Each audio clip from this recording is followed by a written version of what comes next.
Tear gas used again at the border. The reasons behind the latest confrontation just hours into the new year. Running for San Diego mayor, Barbara Bree becomes the first major politician to announce her campaign for 2020. We have all the technology, great people, and we should do better than this. New concerns about the future of San Onofre. Scientists question how nuclear waste is being handled. I think it's just something really exciting that California stepped up to do this, and we expect other states to follow suit soon. California cracks down on puppy mills. The new law change that changes the kind of animals you'll find in pet stores. KPBS Evening Edition starts right now.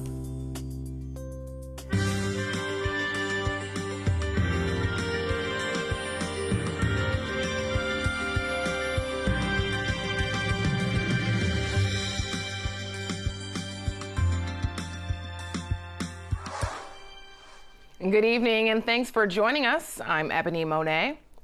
The Department of Homeland Security says tear gas was launched at a group of migrants in Tijuana on New Year's Day because they approached the border as a violent mob. But KPBS reporter Jean Guerrero spoke to people who were there and they say that depiction is inaccurate. President Trump says the tear gas incident shows why a tough border is important. We have a very tough border. I think you see that even last night where people charged the border, tried to get through, but they couldn't because we have a wall up. And but tear gas was flying and a lot of things were happening. And I guess for the most part, you've seen it. It's very sad. But freelance photographers and activists who were documenting the attempted crossing say migrants were peacefully waiting with their backs against the border wall when the first tear gas canister was fired. One of the freelance photographers was Keitra Kahana, who was hit in the thigh with some kind of pellet that she says was launched by U.S. authorities.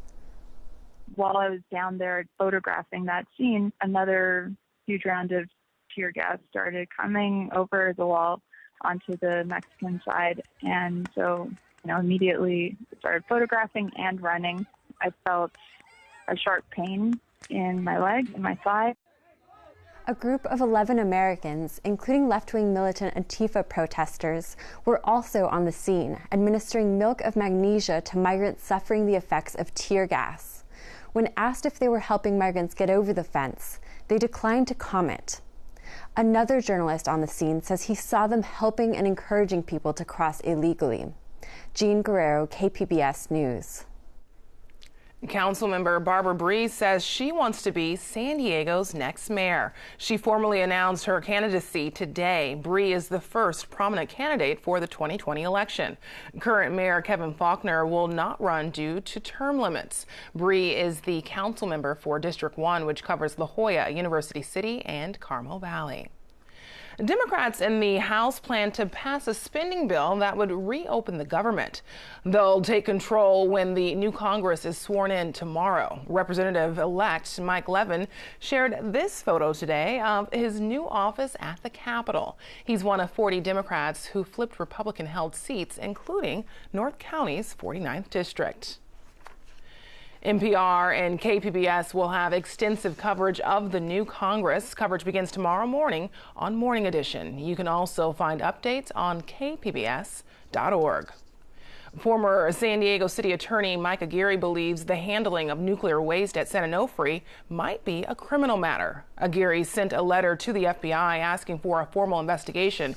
He wants to know if recent issues with the handling of nuclear waste are not just mishaps, but willful violations. Southern California Edison says the issue should be handled by the Nuclear Regulatory Commission, which is conducting its own review.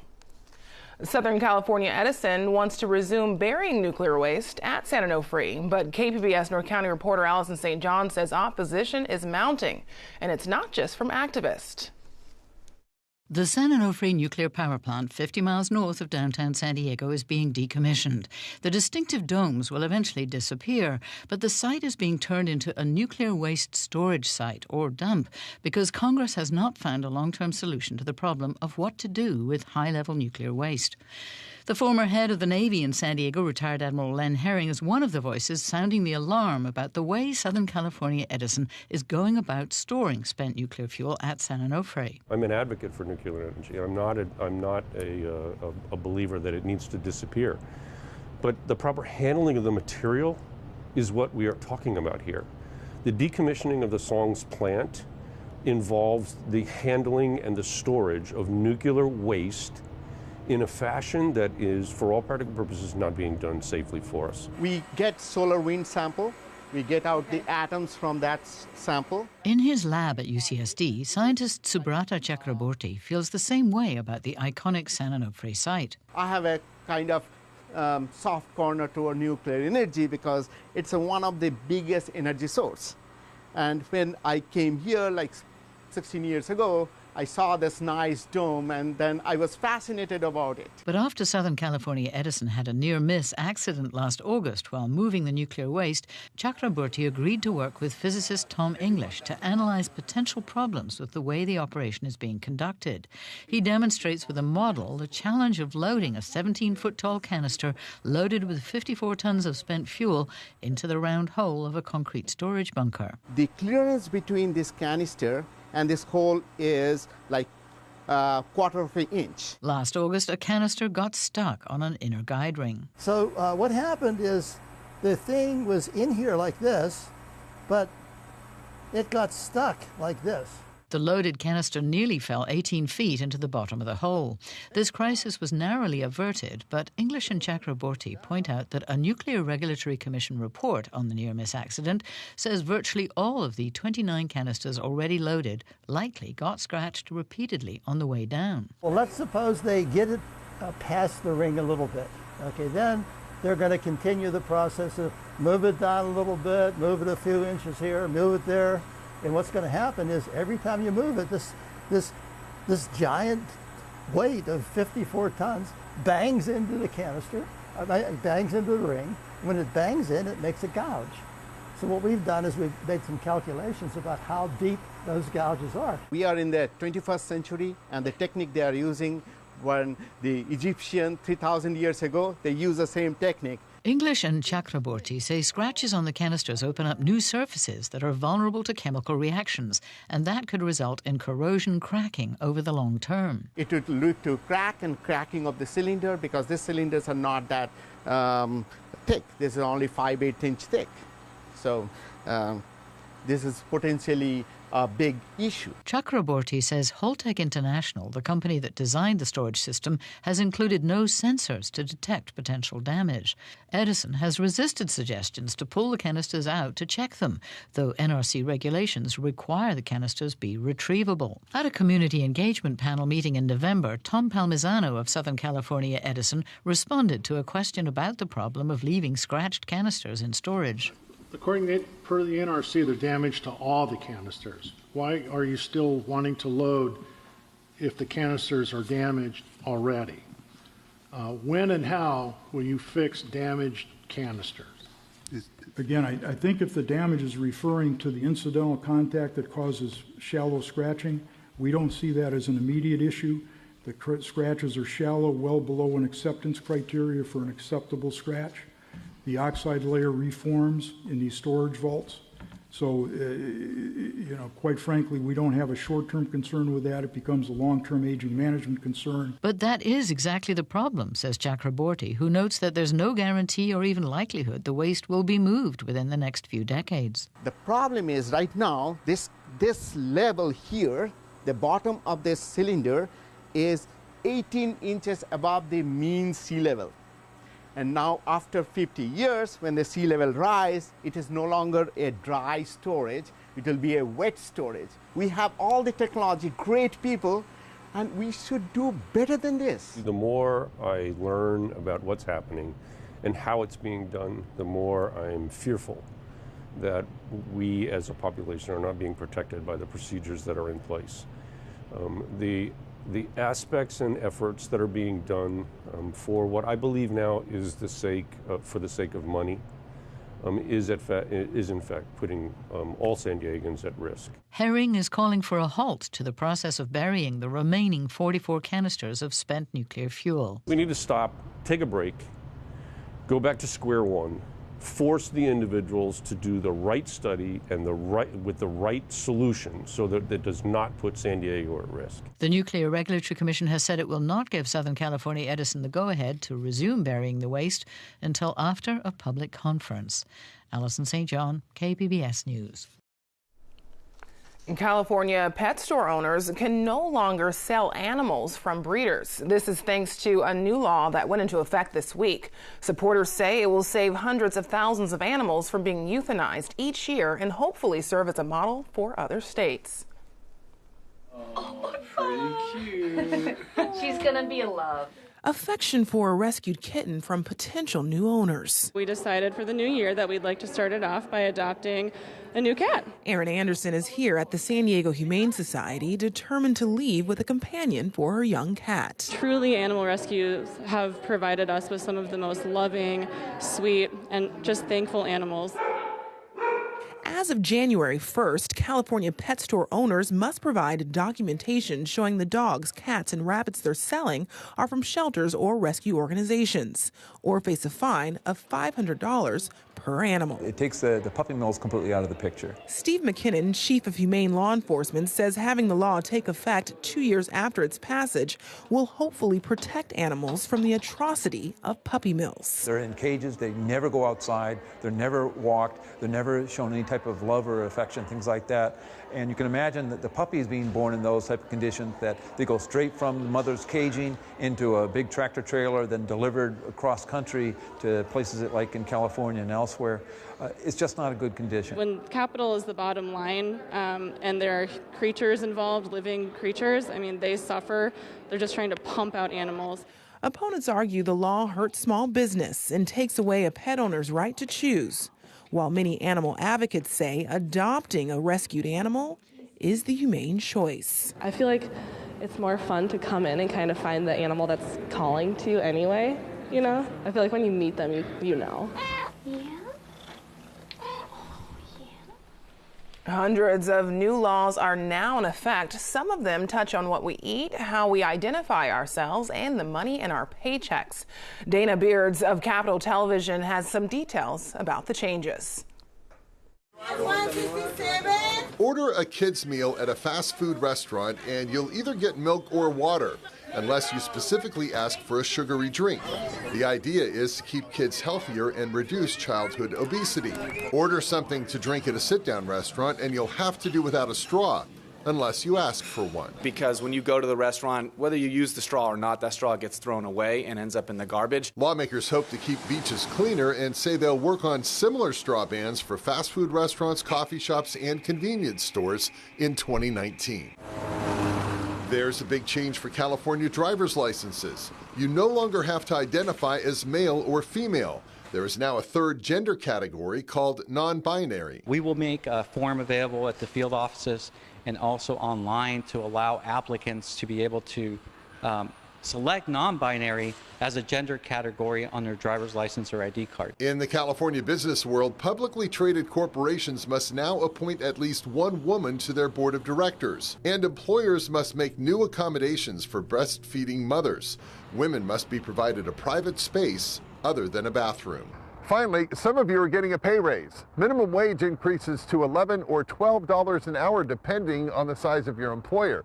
It's part of a stair-step increase that will bring minimum wage to $15 an hour across all of California by the year 2023. Dana Beards reporting at the state capitol. A former USC men's basketball coach admits to taking bribes. Tony Bland pleaded guilty today in New York. Bland was one of 10 people arrested in a federal case, which included assistant coaches at other universities. He took money from business executives to influence athletes before they turned pro. Before USC, Bland was a coach at San Diego State University. His work there was not part of this criminal case. Hundreds of people are serving life sentences for murder, even though they were not present during the crime. A new state law provides a chance at resentencing. KQED News went to Folsom State Prison, where legal advocates are teaching inmates about their rights. Name, your CDCR number, your county of conviction, and the year in which you were convicted. Well, I want to welcome everyone to this Senate Bill 1437 training. Good morning. Before we start, I want to thank CDCR and Governor Brown and the administration at Folsom for allowing us to do this.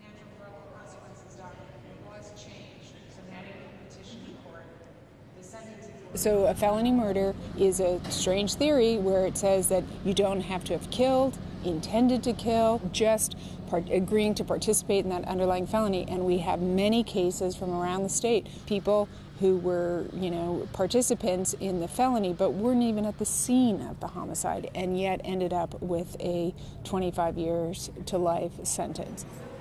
It was a barbaric rule.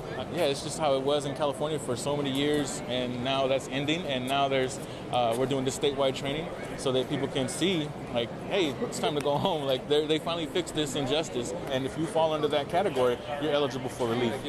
And it's a dream come true for a lot of these guys. So what we're doing is restore justice, coming into every prison in California to do these trainings, to pass out the guidebooks, to pass out the petitions for resentencing. 2 to 2.5 hour down and dirty law school class. Who is and is not eligible for resentencing? SB 1437 does not apply to all defendants in a felony murder. This bill does not go into effect until January 1st. And technically January 1st is a court holiday, so January 2nd. So if you turn your documents in now, do not expect that clock to start. Just want to make that very clear.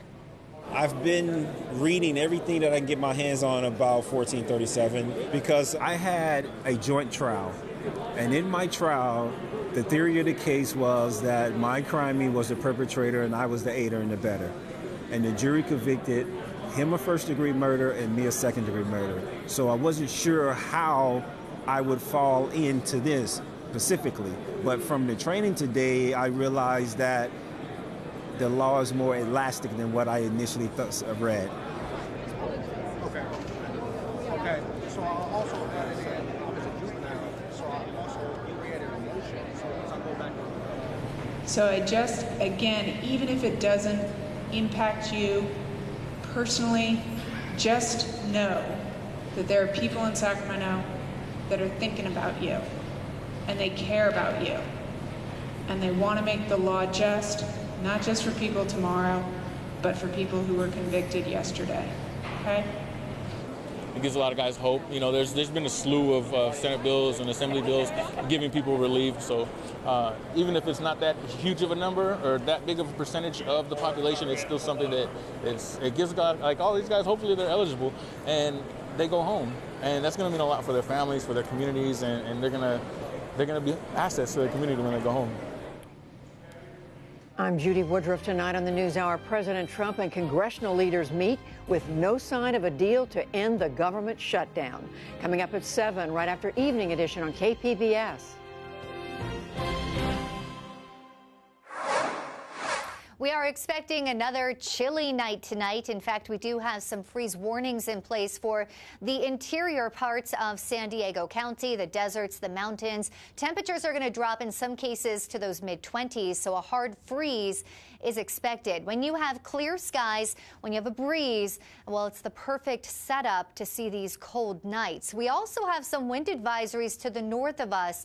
It's going to be awfully gusty in some regions, up to about 40 miles per hour, but that is not in San Diego County. Here's the big picture as far as precipitation. Not much going on. Tonight, it's going to be clear and chilly in the metro, reaching 40 degrees for that low. Look at the interior areas. Ramona at 29, Mount Laguna, a hard freeze at 26, and Borrego Springs at 30 degrees. If you have any kind of plants or any other vegetation that you want to keep healthy.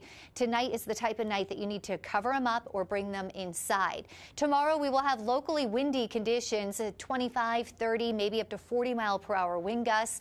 Other than that, it's going to stay dry and relatively sunny. Look at all the sunshine here. Borrego Springs at 62, Ramona reaching 65 for the high, and San Diego at 64 degrees with lots of sunshine. Oceanside at 63. Here's the big picture for the weekend. Look at this. We do have a storm that's coming into northern California, and we do expect that rain to drop as far south as San Diego. So get those umbrellas ready. Let's take a peek at this 5-day forecast. What should you expect? Starting off here, along the coast, we're going to see sunshine through Saturday and then some rain creeping in on Sunday. Temperatures don't really change much. We're going to stay in those low 60s.